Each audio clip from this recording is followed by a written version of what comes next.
Writing this book has been a fascinating experience for me, a sort of controlled unraveling of my head, in some ways a reboot, remembering things I didn't realize I'd forgotten.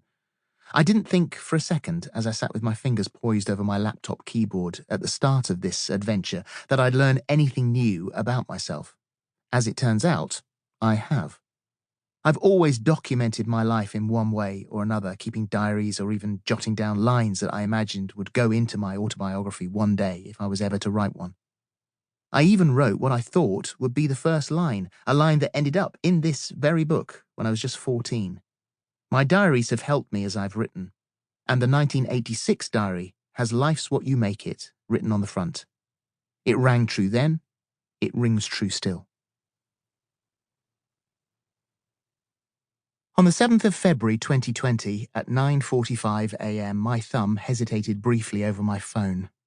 I looked nervously at those around me and then pressed send and posted these words, and some others, on Instagram. You never know what's going on in someone's seemingly perfect life. The response was instantaneous and huge, a massive wave of surprised attention. In my life, I like to think that I've been honest and open, mostly.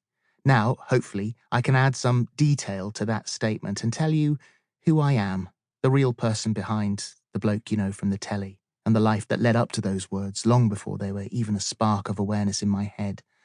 Some of my life you may already know. Here's the rest. I've been asked to write a book for as long as I can remember. At first, I didn't think I'd lived enough. Then I was so busy and distracted I couldn't be bothered. In more recent years, when the pressure to write my story got seriously intense, there was always a very painful consideration. I knew where it would eventually have to go, unless I wasn't truthful. I decided that I couldn't lie, so I never agreed to write it. As you probably know, I have recently decided that the truth was the only thing that could save me. Let me stress right from the start that my truth took a very long time to make itself clear to me. I've never deliberately hidden anything, but as my psychologist has pointed out on a number of occasions, we humans are complicated. We can evolve within ourselves. If we're lucky, we find clarity in our lives. As I got older, that's exactly what happened.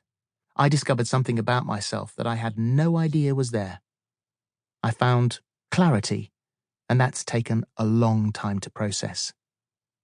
So, it's as a byproduct of a lot of pain that continues, that this book can finally be written.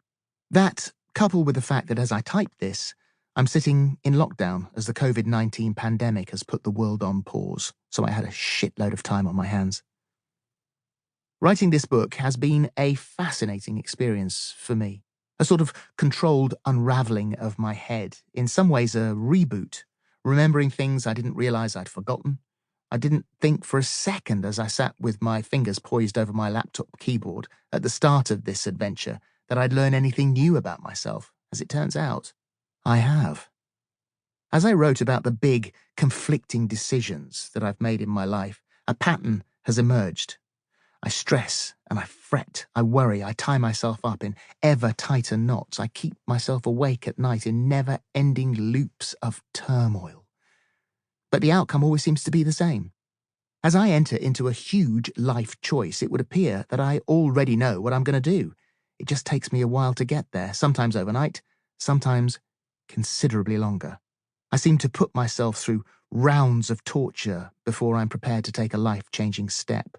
That's odd for me, because when it comes to major career choices, I trust my judgment implicitly, and I'll willingly jump into a new challenge without any great analysis. I go with my gut and act instinctively. Not so in my private life. I strap myself to the rack and let my mind stretch me out in unnecessary, elongated distress.